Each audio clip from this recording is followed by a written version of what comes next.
Tollywood cinema hero నాగార్జునకు చెందిన హైదరాబాద్లోని N convention centre ఎప్పటినుంచో వివాదంలో ఉంది. మాదాపూర్లోని చెరువును ఆక్రమించి దీన్ని నిర్మించారన్నది ఆరోపణ. 2014లో కేసీఆర్ ప్రభుత్వం సర్వే చేసి ఎఫ్టీఎల్ నిర్మించారని తేల్చారు. మిగతా నిర్మాణాలను కూల్చిన అధికారులు ఈ కన్వెన్షన్ సెంటర్ జోలికి వెళ్లలేదు. తాజాగా హైదరాబాదీ సెక్యూరిటీ పెద్ద యంత్రాలతో దాన్ని కూల్చివేసింది. హీరో నాగార్జున, నల్లప్రీతం రెడ్డి కలిసి సంయుక్తంగా హైదరాబాద్ మాదాపూర్లో N3 ఎంటర్ప్రైజెస్ పేరుతో ఎన్ కన్వెన్షన్ సెంటర్లో 2015లో నిర్మించారు. మొత్తం 10 ఎకరాల్లో ఈ కన్వెన్షన్ సెంటర్ ఉండగా 1.12 ఎకరాలు ఎఫ్టీఎల్ పరిధిలో 2 ఎకరాలు బంపర్ జోన్లు ఆక్రమించి నిర్మాణాలు చేపట్టడంపై ప్రభుత్వానికి ఫిర్యాదు వచ్చాయి. తాజాగా అక్రమ నిర్మాణాలకు హైడ్రా కూల్చివేస్తోంది.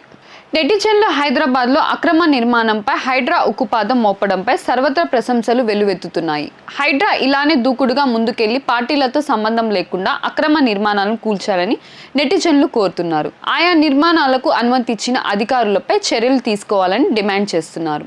నటుడు నాగార్జునకు చెందిన ఎన్ కన్వెన్షన్ కూల్చివేతపై మంత్రి జూపల్లి కృష్ణారావు స్పందించారు. ప్రభుత్వ ఆస్తులు ఎవరు ఆక్రమించినా చర్యలు తప్పవని హెచ్చరించారు. ప్రభుత్వ ఆస్తి అంటే ప్రజల ఆస్తి అని, దానిని కాపాడాల్సిన బాధ్యత ప్రతి ఒక్కరిపైన ఉందని వ్యాఖ్యానించారు.